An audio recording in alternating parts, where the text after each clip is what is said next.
Good morning, good afternoon, or good evening. I hope that you are all well. Before we get started, I would like to give a very special shout out to the Patreon members of Back to Ashes.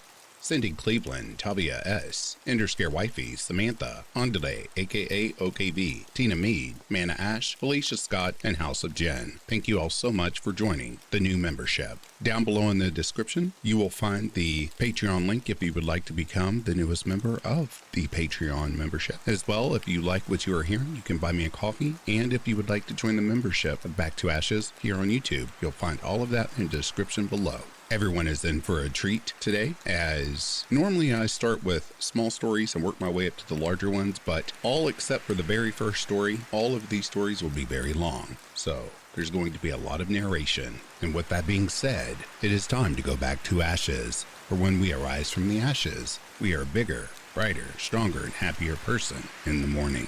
Sit back, relax, kick back, grab a snack, or tuck in to get warm and prepare for this dose of vocal melatonin entitled True Deep Woods Stories. Right after this introduction, there will be an ad. I'll read the first story, there'll be another ad, and throughout the remainder of the video, there will be no more ads. Quick note before I get started, today's rain sound is actual rain falling in nature, so if you think it sounds like wind or static, I assure you it's not. It's actual Mother Nature's beautiful rain sounds. Enjoy.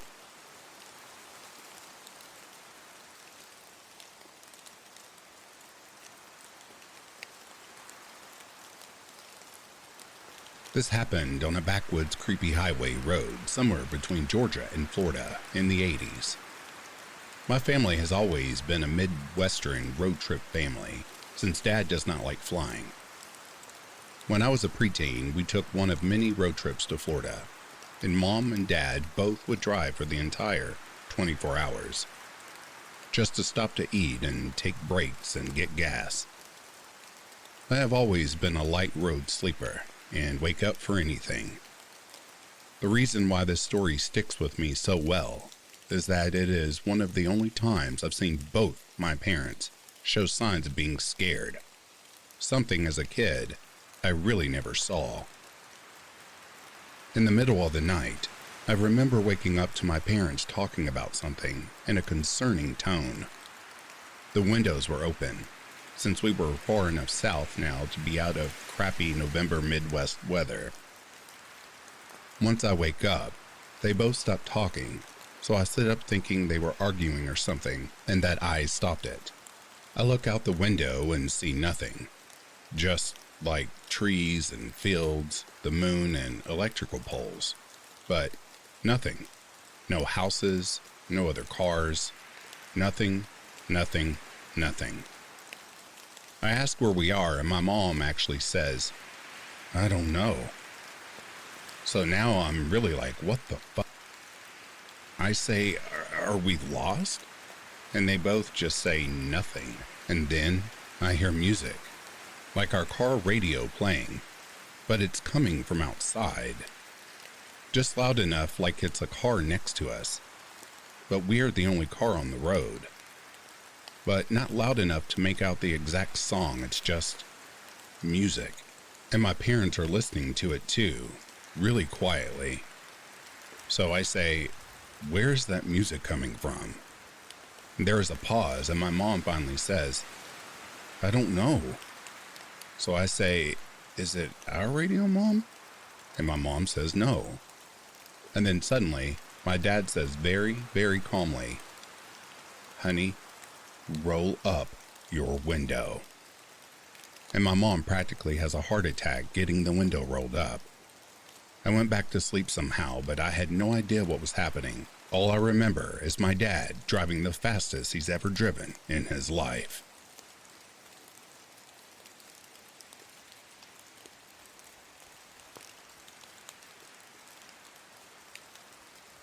I'm a wilderness survivor instructor and security contractor. A couple days ago, a student of mine and good friend, who I had taken out into the woods before, told me his dad just got 150 acres of land in a secluded mountainous part of my state. It had a large amount of forest on it that hadn't been explored yet, as his dad was only building something for his horses that took up about 100 yards of the property, and his horses were free to roam at the moment. He said his dad got an insane deal on the property. My friend is now a dad of 3, and I know he doesn't get out into the woods that often, so I agreed to go with them because it seemed really fun, and I could imagine he needs a getaway every now and then. We are both indigenous, into cars, into wilderness survival, and all sorts of stuff, so we never run out of anything to talk about while we're in the woods. His dad, however, told us that he didn't want anybody exploring the woods unless we had a gun. He said it was because he saw coyotes. Now, we're all indigenous here.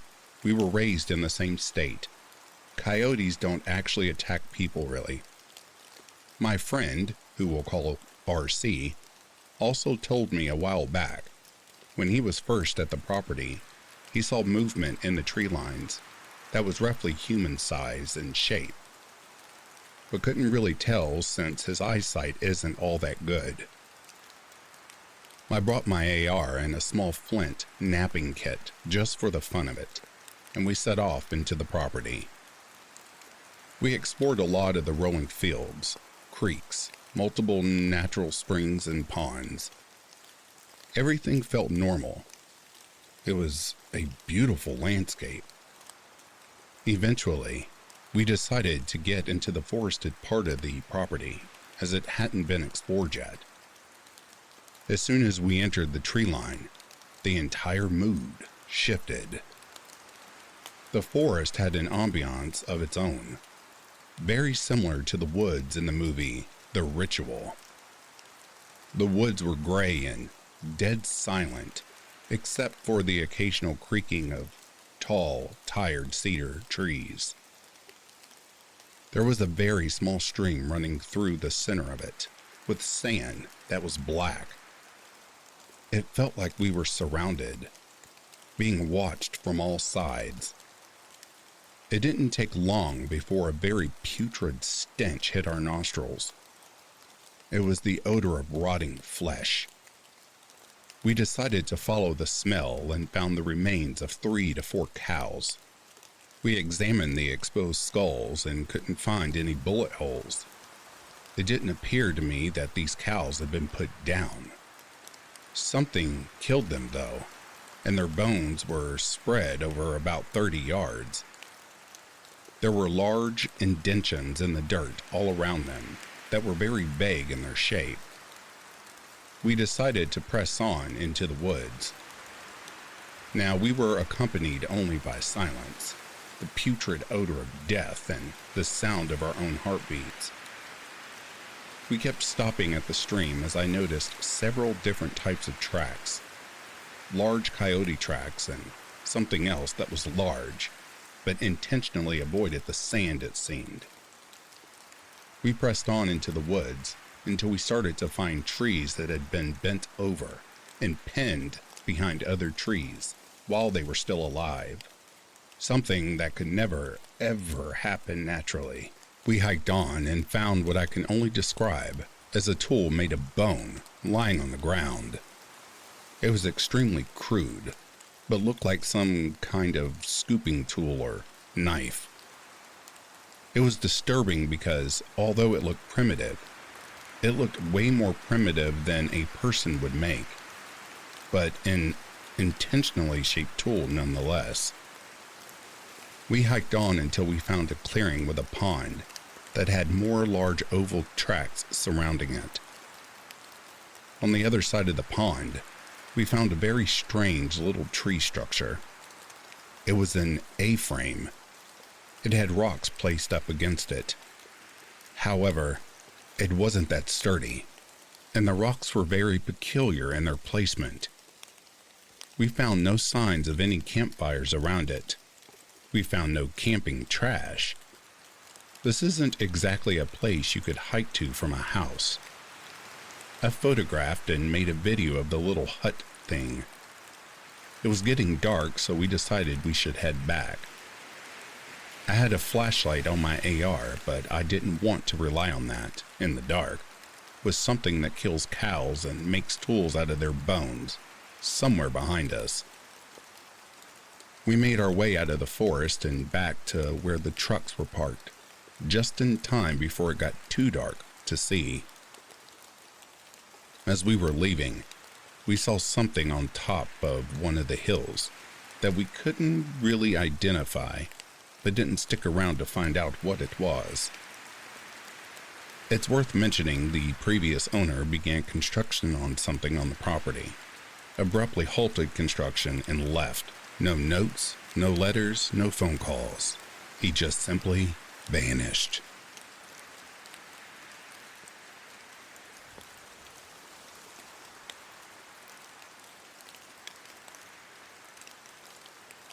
This is a quick story from when I was growing up in northern Kentucky in the 90s.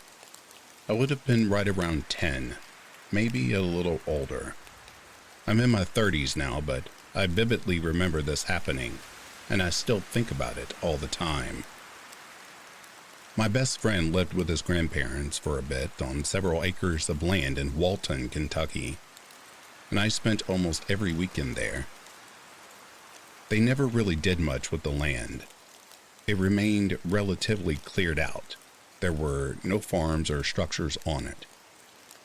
They had a horse stable near the house, but that was it. My friend had received a go-kart for his birthday, so we were out driving it around the open land. It was just the two of us, and we were having a blast riding this thing around. It was getting close to dusk, and we knew we were going to have to pack it in pretty soon. We came to a stop, and the engine cut out, and almost at the same time, both of us had this strange feeling wash over us. We felt like we were being watched by something. It's weird how our lizard brains can still even process something like this, but we both agreed there was just this weird, overbearing feeling. We hadn't heard his grandpa's truck, and we were too far out to be seen from the house. So we started looking around. We were in an open field in the middle of their land, and it was surrounded by trees and tall brush. But something caught my eye first, and I got my friend to look in that same direction. In that brush, we could see a long, almost black shape sitting very still. I know at this point in the story, most of you might be thinking, Bigfoot. I can say I remember things being dead silent. Even now, I sometimes wonder if it was something else we saw, but all I remember is thinking it was a giant black wolf.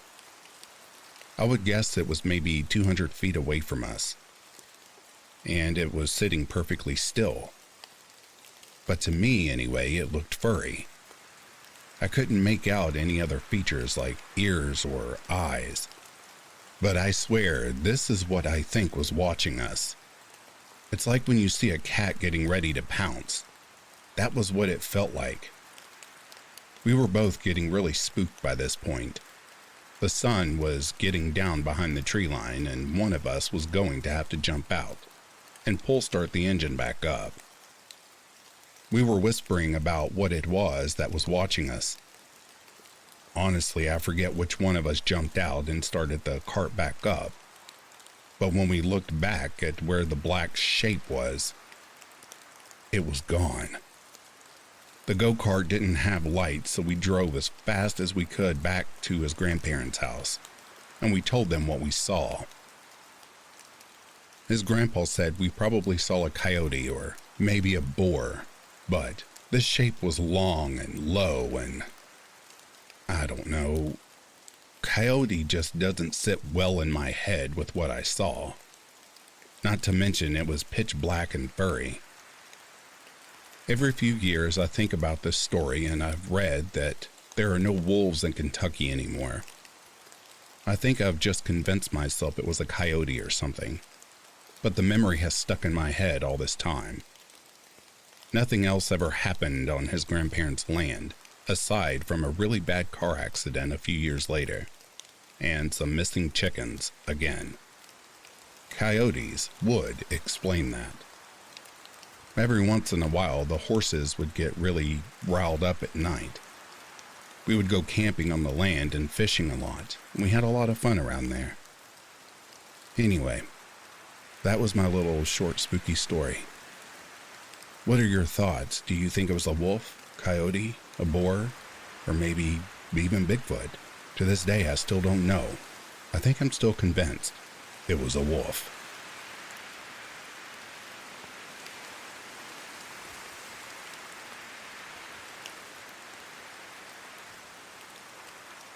Before I begin, here is a brief background. I want to begin by clarifying that the majority of this story is a prelude to my actual upcoming amateur investigation.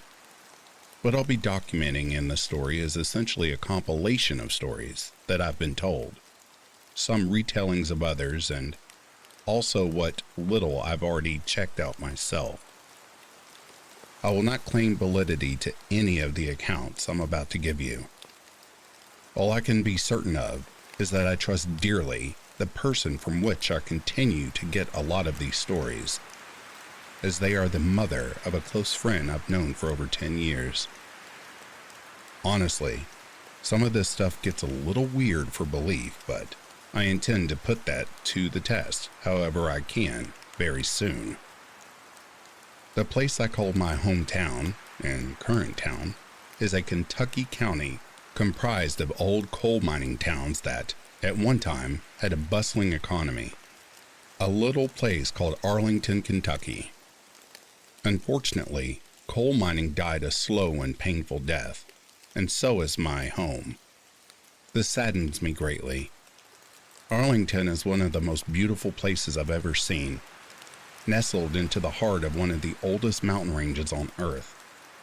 The Appalachian Mountains have a tangible natural spirit to them. I also believe that they are host to a variety of things we do not understand.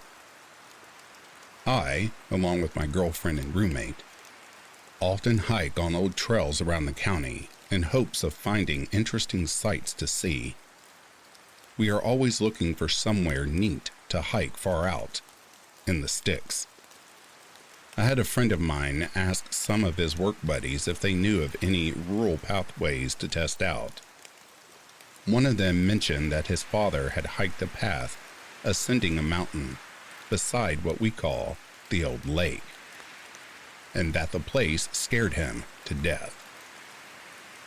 The old lake is part of a forsaken wildlife management area about 10 miles outside of town toward the state lines, at the base of Mount Mason. The government property lines only go so far.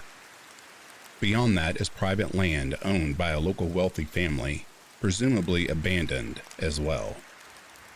The man's father told of how he had once hiked along the ascending trail that follows the creek from the lake and up into the mountains past the WMA boundaries. I will refer to this trail as Lonesome Creek. The man crested a hill and prepared to briefly rest upon a flat spot.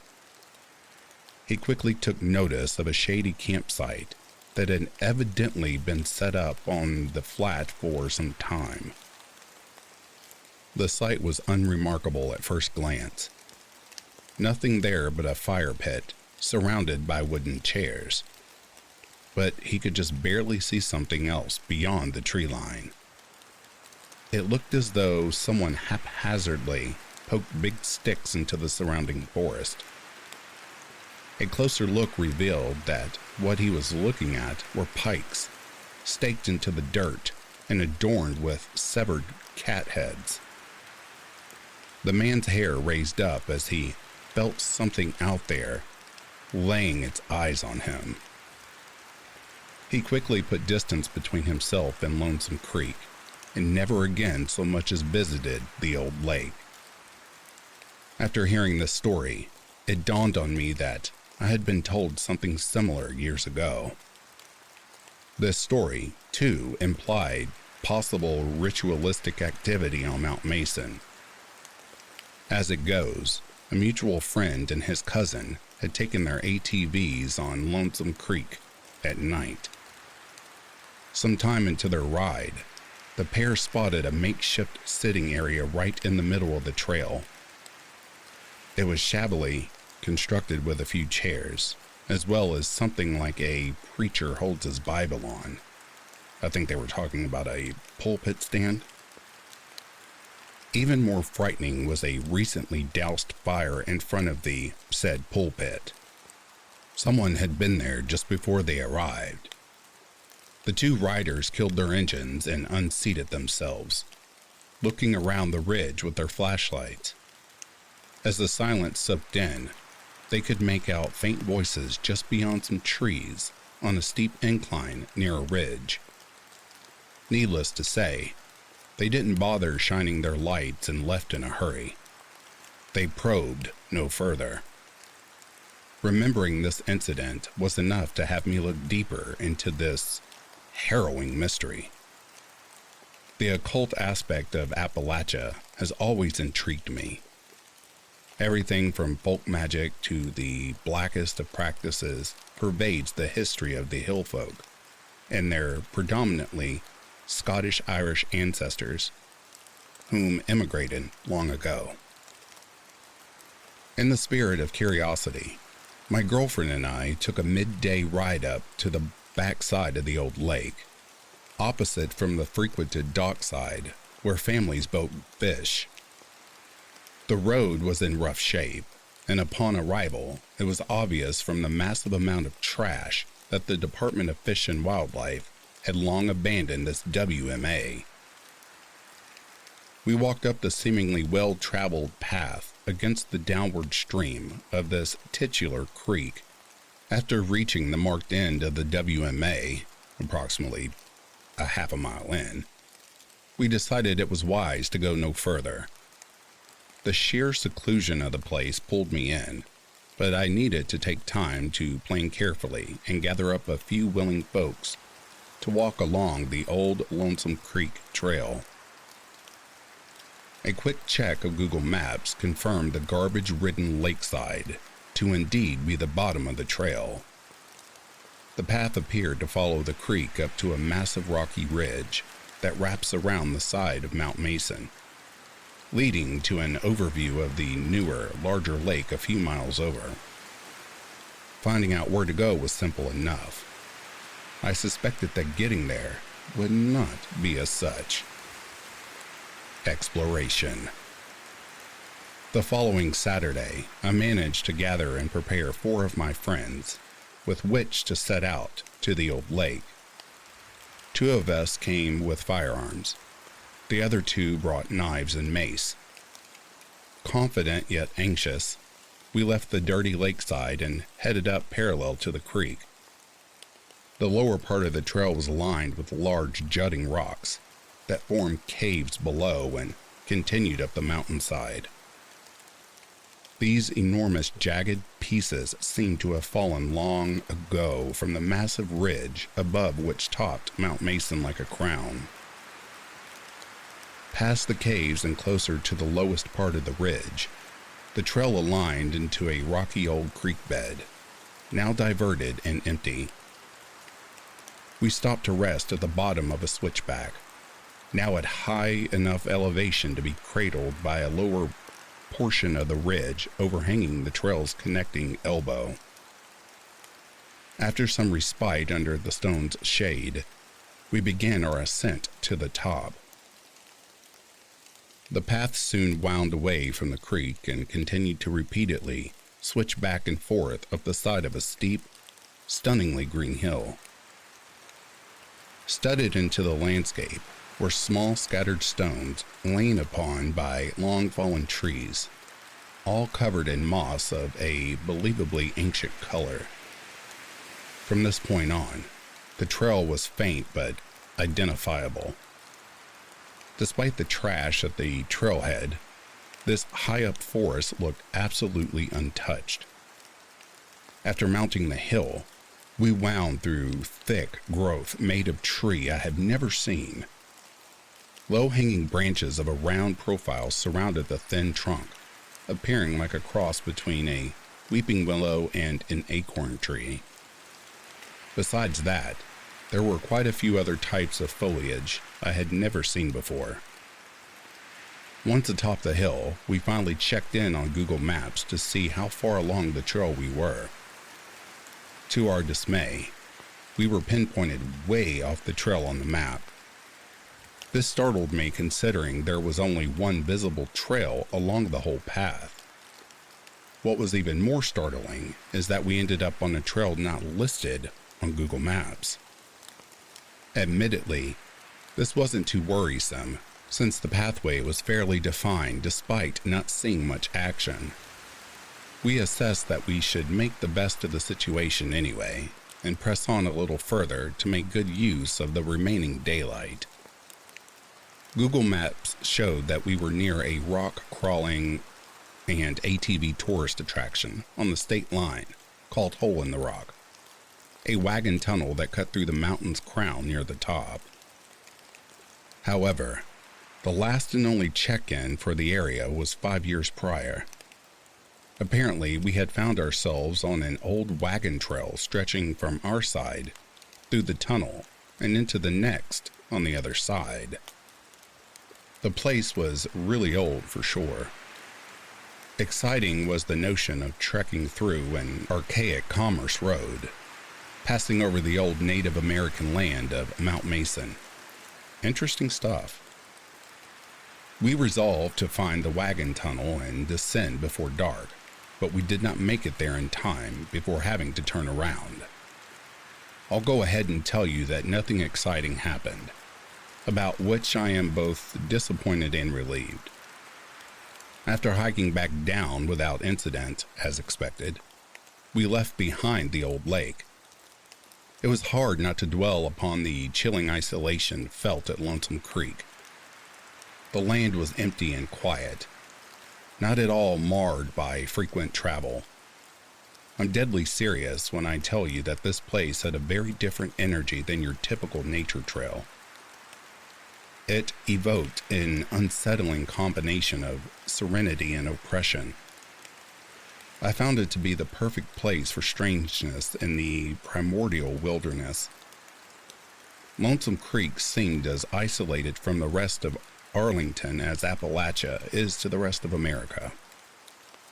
It can be easily ascertained that isolation of the spirit would certainly breed desolation of the soul. Investigation.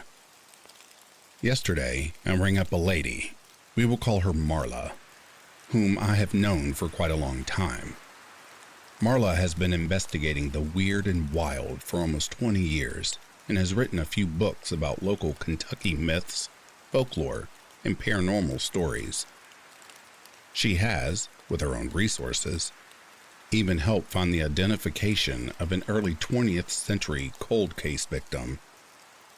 Conveniently enough, it just also happens that she and her family live about a mile from the old lake. I knew that if anyone could point me to something, it would be Marla. To be quite honest, I did not expect the volume or magnitude of some of the things she told me on that phone call. I have no bias towards the truth of the two stories I've already recounted. This is different to me. I believe this woman with everything in my soul, and I do not consider myself naive. I will relay to you the information she has given me, which consists of her own experiences as well as the accounts of her family members. I will do my best to tell them faithfully. When Marla married and moved to the Old Lake Road, it seemed nice enough, rural and quiet. She had her first child in 1993, who would grow up to be one of my best friends. When he was barely a toddler, his maternal and paternal grandfathers often took him into the woods across the road from their house, through their family cemetery and up a long dirt path. One day, Marla received a call from her father, asking her to tell her father-in-law, who lived on the same property as Marla and her husband, not to take her son into the mountains that day. He said he'd seen some strange folk camping up there who seemed a little suspect. Her father must have been pretty concerned because later that evening, the state police showed up at the cemetery. The authorities informed Marla that they had to run off some people up on the mountain, that they appeared to be trying to set up a site to regularly meet and loiter for whatever purpose. Before leaving the cemetery, the policeman she was speaking to told her plainly, "Between you and me, they were doing some strange things up there." When pressed, he would not say. He would just shake his head and decline to answer. About a year later, Marla got the gall to go with her husband up to where the police ran off the loitering creeps. She claims to have found small animal bones scattered around a clearly once established site, and a concrete slab fitted into the dirt and etched with what she described as obviously evil symbology. This was a time before cell phones, so she has no photo evidence. The next weird experience to befall Marla did not come for almost 6 years. It seemed to have spooked her more than anything else, she has told me. One evening, Marla thought it would be fun to take her son, who was then age 7, on a walk to the old lake to check out the creek, catch salamanders and find rocks as they often did along the river which runs behind their property. They made their way to the lake and followed Lonesome Creek up towards the initial incline and past the marked WMA area. Apart from the creek babble, Marla caught ear of what sounded like loud voices further into the woods. As she and her son continued up to face the second incline, it became evident that a group of people were gathered towards Mason's crown. A loud voice echoed from above, booming and fervent, like that of a typical Southern preacher. The voice spoke rapidly and was periodically answered by a group of voices which spoke in unison. Marla and her son listened closely. The chanting began to cease and everything fell quiet. The eerie silence was broken by the man's booming voice, angrily shouting in Marla's direction from high atop the ridge. Marla grabbed her son and ran all the way back down to the trailhead, fearing that whoever gathered there had seen her and was warding her off. Like the others, she's never been back to Lonesome Creek. Years after her experience with the chanting voices, Marla recounted a time her father and father-in-law had been a part of something unexplainable when traveling the trail from the Kentucky side of Mount Mason. Though they followed a path that both had walked many times before, the two men became disoriented and got lost. Marla's father said that an anxious feeling washed over him, and suddenly, it was as if they simply were somewhere else entirely. They made it home unharmed, in an amount of time they described as unusually short, but were never able to explain the event. It was later realized that they had somehow ended up on the other side of the state line of Mount Mason, way out there. This was not her only account of this phenomenon. Just 2 years after the incident, her father described, 2 fish and wildlife officials showed up at her house in the middle of basically nowhere. The men admitted that they had no clue where they were. They told Marla they were trying to get to their destination on the neighbor state side, but somehow became lost and ended up on the Kentucky side. I find it unsettling that despite having maps and being otherwise familiar with their territory, they ended up miles and miles off track. Marla noted that they were visibly shaken by the experience. As time has crept almost 20 years past, Marla has searched for answers to her experiences, but has found few. The only presumption she has glanced is that there have been unexplainable forces in these mountains since they were settled, and probably long before. Appalachia is closed-tied with various oddities and old traditions, both good and bad. Benign covens of witches, yet existent within unbroken bloodlines. Wannabe satanic sects composed of lunatics who gain pleasure through infliction of suffering. Old secret societies once prominent, but that have since died with coal country's prosperous towns dotted across all of rural Appalachia. There is much to be uncovered, and there is even more that should be altogether left alone. Afterward and continuation. If you think about it for a moment, this sort of place really is a perfect hiding place for things of a darker nature. An isolated mountain range with an ancient soul, wherein you can find whatever old secrets you may be looking for. My dilemma is whether or not trying to find them is a good idea.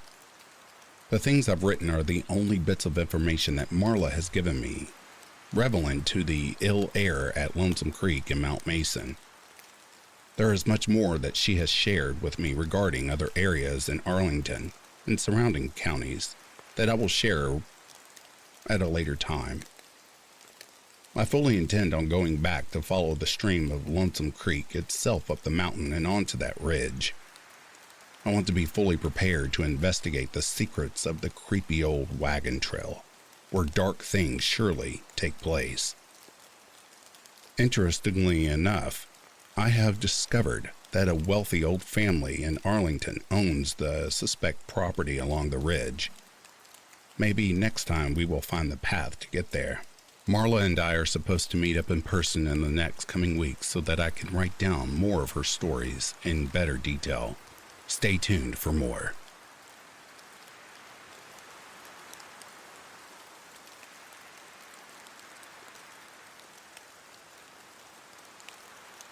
These stories all happened to me at a popular national park.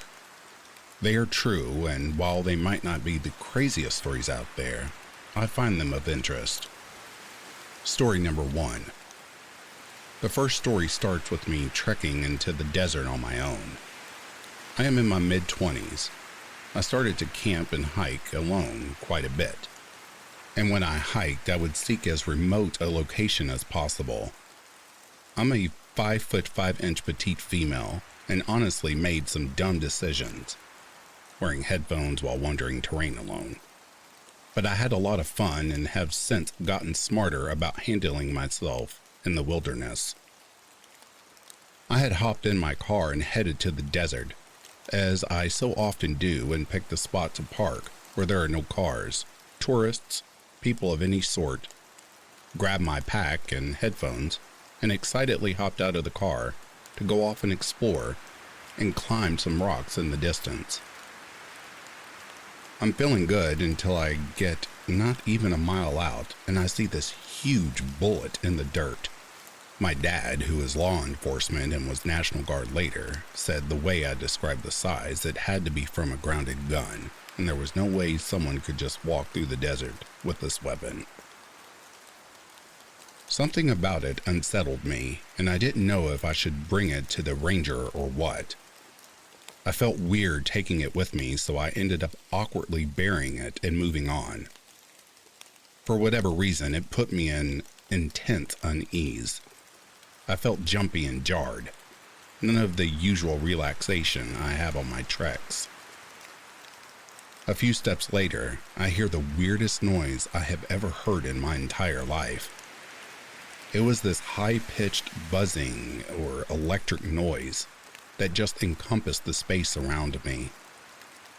Now, if you know the desert, you know the acoustics can sometimes get weird since noise bounces off rocks. But this was akin to nothing I've heard, and my instinctual reaction was sheer panic. I fumble for my phone and surprisingly have reception, so I call my then boyfriend, and he tells me it's probably nothing and I should go enjoy myself. I take a few more steps and the noise instantly starts again, louder, and my body is screaming to hightail it back to the car, in which I do. I'm stumbling over myself and back on the phone with my boyfriend, feeling like I'm being chased. I make it back and feel a rush of relief as I get into my car. I know this might sound anticlimactic, but the amount of fear I felt in that moment is something I have never felt before or since. It felt like a warning of sorts to stay the hell away. I strongly believe in intuition, so I trusted my gut that it was not anything good. I am hoping someone had experienced something similar or has insight. I've yet to Google anything useful. Story number 2. Story 2 takes place at the same national park. One thing I love about this park is there's a fairly decent chance you'll see weird stuff in the sky at night. I attribute it to the fact that there is a military test pilot base fairly close by. But what you see is some really strange phenomena. This was the most interesting one I've seen. The openness of the desert makes it easy to see the beautiful night sky above you. One particular night, I look up and see some objects flying high up and off into the distance. If I remember correctly, one was white and one was red. They moved in strange formations, and at paces too fast for any aerial physics that I know of. I can't imagine the G-force involved or how we could have technology that allows for speed that fast. I am in awe watching this for a while, them zipping around, and to make things even more baffling, they moved in diagonal lines at certain points, like literally making acute angle turns on a hairpin. They would also sometimes pause and suspend, then zip around some more. The final spectacular was when I start to see them fly towards each other and seemingly merge into one object. It then changes color. I can't remember the color, just that it changed. This now singular object shines a little brighter, then slowly fades out to nothing. I'm sure I'm missing a few details, but it was one of the most bizarre and amazing things I've ever seen.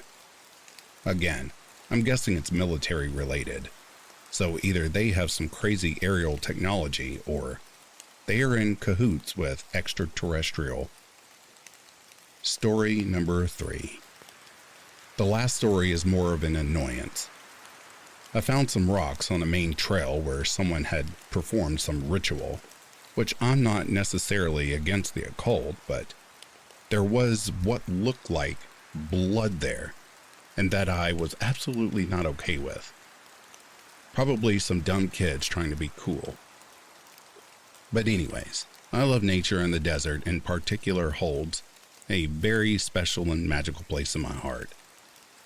Anyway, thank you for listening to my story. Always stay safe out there.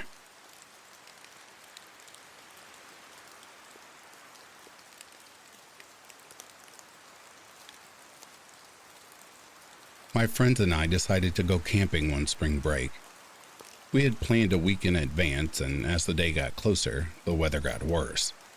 It was cold and gray, unheard of for Arkansas. The night finally came along with yet another cold front. It was in the 30s, but we had dressed warm and stocked up on whiskey and beer. The plan was to hit a spot my buddy knew, which was barely accessible with his 4x4. We wanted to really camp. None of those designated sites for families and seniors in RVs. So we aimed away from civilization, which was only made up by a single stoplight and a couple hundred people, and drove into the woods. After 30 minutes of bone-rattling dips across dry creek beds and detours around trees, it started to rain. By the time we found camp, it turned into hail. The spot was marked by an ancient dirt road a few hundred feet long and the rotting carcass of a Volkswagen Bug. That night, we spent passing a bottle around, hoping we'd figure out the tents before we got too drunk. Eventually, we did and managed to start a fire with diesel. At this point, the hail had stopped. The empty whiskey bottle lay broken in the fire, and we had a decent pile of empties growing. We drank, we played cards, we passed out in our tents. The next morning, I gradually regained consciousness to the sound of something large being dragged past my tent. It was what looked like to have once been a station wagon, stripped and rust-covered, dragging the Volkswagen with a chain.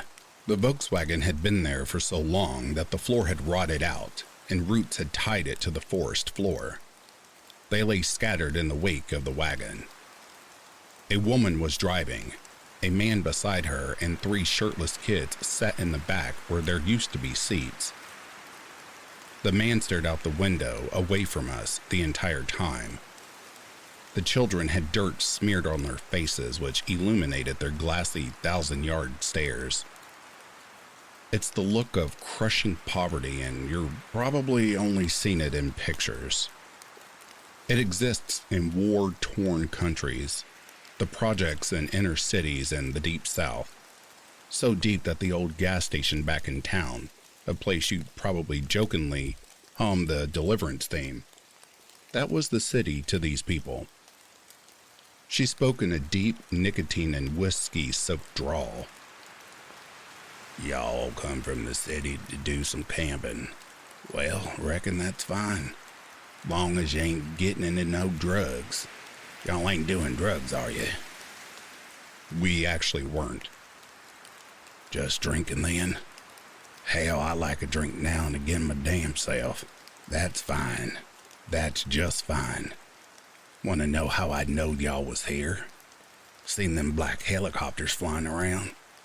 Them's some boys that work for me. See, this is my land, and they told me. Can't be too careful. Figured I'd best check it on out." She started laughing. Mucus bubbled up to wet her dry cackle. The man stared out at nothing. One of the children put both hands on the window and gazed through us. His mouth hung open and spit cut a line through the filth on the glass. He was probably 10 years old. "Y'all know Bethany?" We didn't. "Ha! Everyone knows old Beth. Y'all go to church?" I lied. "Good. Ain't got time for those that don't fear God. Why don't you come on to church tomorrow? You can meet Bethany. It's just over that hill up there. Can't miss it. Boy, she'd sure like to meet y'all. They all would." We assured her we would.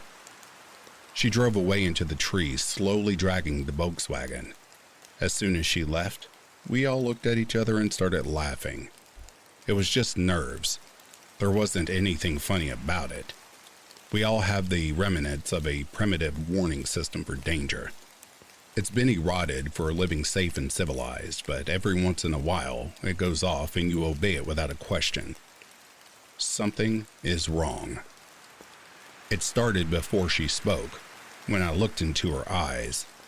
Something is wrong. The kids, the man, her laugh. Something is wrong. Eventually, we did hike up the hill. You could see for a mile. There was nothing. No buildings, no clearings, just forest. We cut our trip short, packed up, and left before noon.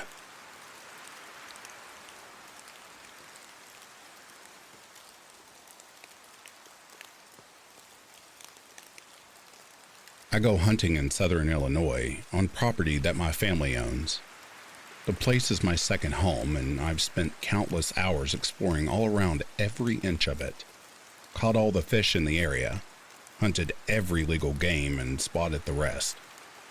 So when I say that I've never had an experience like this, just remember that this was my domain that I felt comfortable in any weather, at any time, with any equipment, or lack thereof.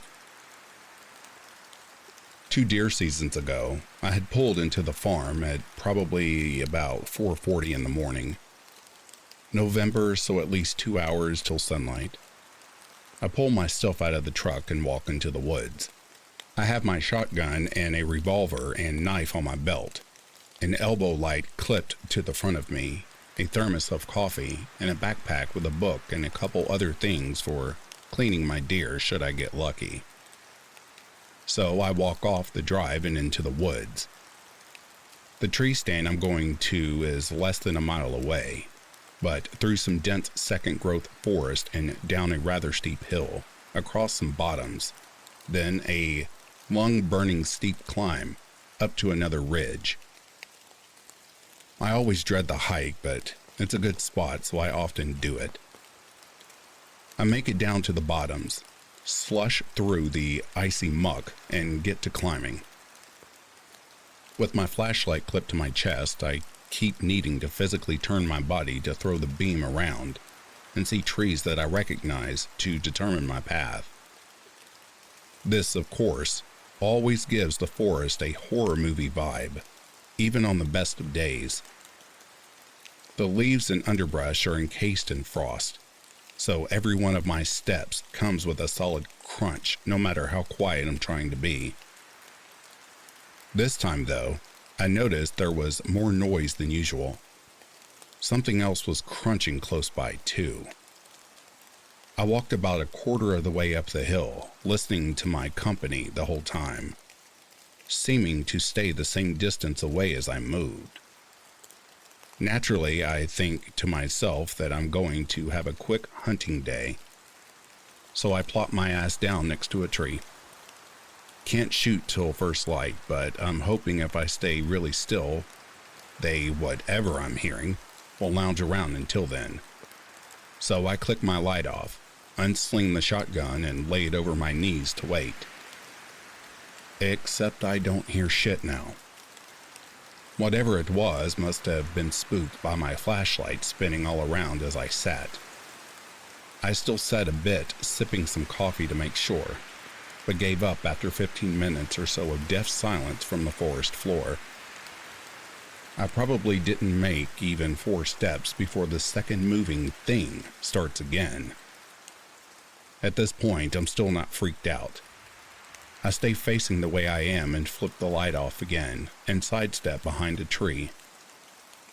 Sure enough, I don't hear anything again.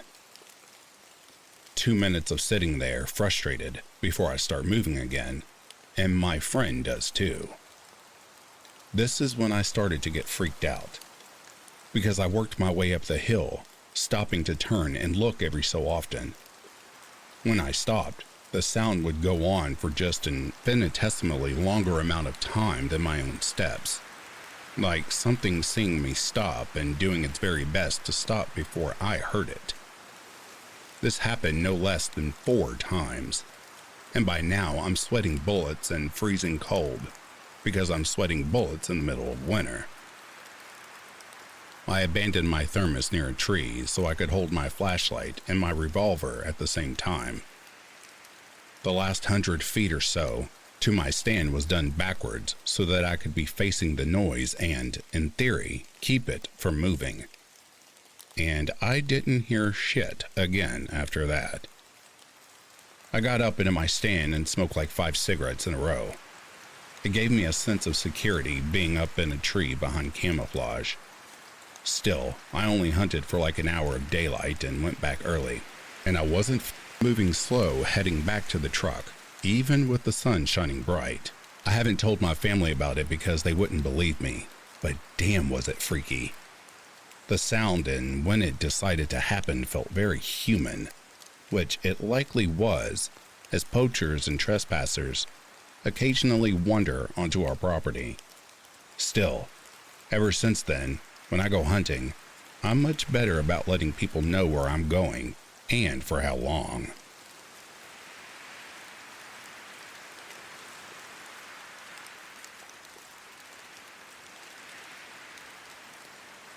I was backpacking with my dog and about 12 miles from the road and trailhead, so pretty far from people, though popular enough that other hikers might be around, though we saw no one all day. About 2 a.m., my dog started this really low, deep growl and wakes me up. I turn on my headlamp and see his teeth showing, and he's right on top of me. I hear footsteps. Maybe it was a black bear or moose. Near the tent. I leash my dog so he doesn't tear through the tent, and the footsteps move further away, but keep circling my tent. All of my food and toiletries are hung in a tree in a bear bag.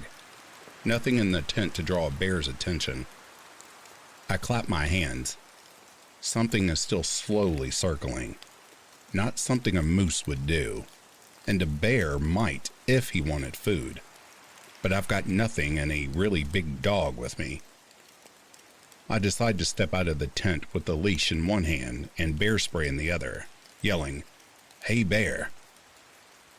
The footsteps stop. The dog's nose is in the air, telling me to look right, but nothing in my headlamp that I can see. I didn't hear anything run off, but it's quiet. I give it 5 minutes or so, get back in the tent, and it starts up again, slowly circling maybe 50 feet from me. Maybe an hour later, I hear the footsteps wander off into the woods. At dawn, I take the dog and the bear spray and start looking for tracks. I find a clear path in the leaves that had been trampled, but no tracks. The dog's nose is on the ground and I follow his lead, and he follows the loop around our campsite. We finally see a few human footprints. Not shoe tracks, a regular size, not Bigfoot, bare human foot. Plus, a human turd and toilet paper. Some hole was wandering around the middle of nowhere, near the tent, and circling my tent for an hour or more, and left a dump for me to find. That was my story, so here are some answers to the questions that some of you had about my story. Number 1, hiking and backpacking are incredibly safe. I've been doing this for decades, and this is the only weird experience I've ever had. The hiking community is incredibly friendly. The trails have become more crowded since COVID, and you definitely see more people on trails and less trail courtesy. Litter, leaving dog poop bags, pooping too close to the trail and not bearing your poop. Also, I was very far away from civilization. Bad guys don't hike 12 miles to do harm, and I'm pretty sure they don't carry toilet paper. The only incident that I know of was an emotionally disturbed person stabbed 2 hikers in an Adirondack shelter somewhere in the southern part of the Appalachian Trail 5 or 6 years ago. I've hiked thousands of miles without a single dangerous human interaction. Number 2, I don't hike with a gun. They are too much weight to add for me on long multi-day hikes. I'm hiking in the Northeast. The biggest predator to fear are black bear, coyote, and bobcats. All of those are afraid of humans, especially this far from civilization. If I were in Mount Lion, grizzly of wolf territory, I would carry a gun. Moose are scary and huge and are not afraid of anything, especially in the fall, rut period, when testosterone kicks in. You need a really big caliber gun to stop a moose from charging, and that's a heavy gun.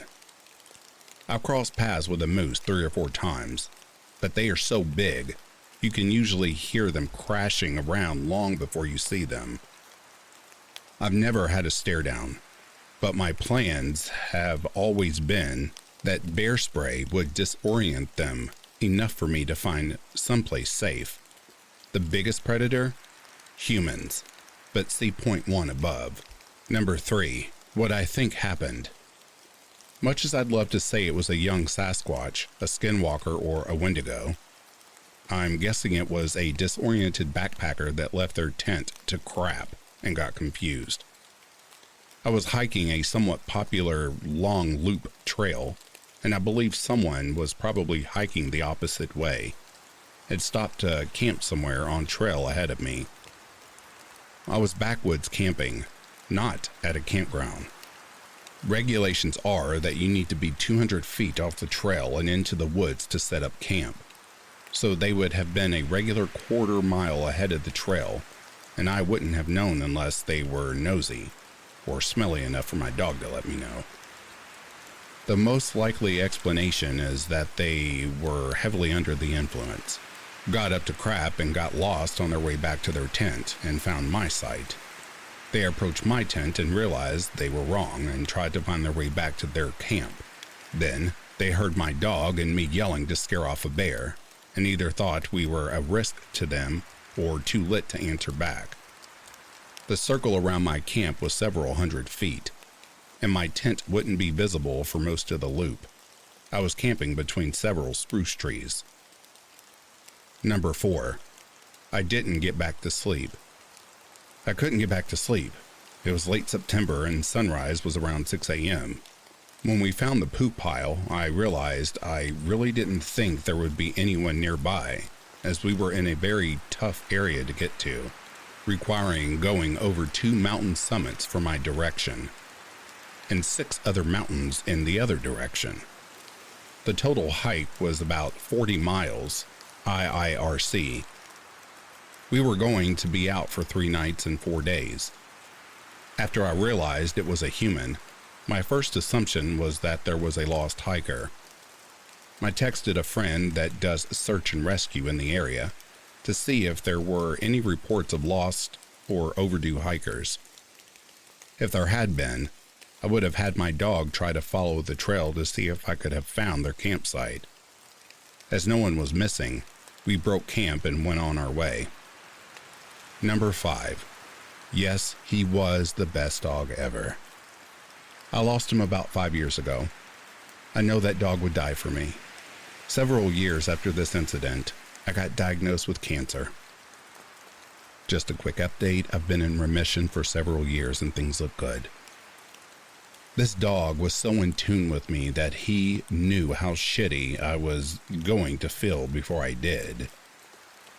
He would walk with me to the bathroom and sit right next to me as I puked my guts up. He'd walk me back to bed and let me rest my hand on his back if I needed a little help walking. Everyone has a heart dog. He was mine. I swear he knew I had cancer before I did. He used to sniff me right where my tumor was located. I still get teary-eyed thinking of him. Rest in peace, big guy.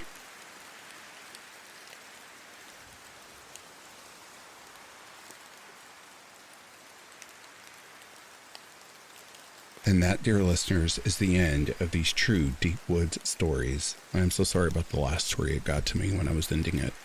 If you are sleeping, I hope Slumberland is treating you kindly. And if you're awake, I hope you've enjoyed these longer versions of stories. Until next time, I'll read to you soon. Have yourself a good morning, a good afternoon, or a good night.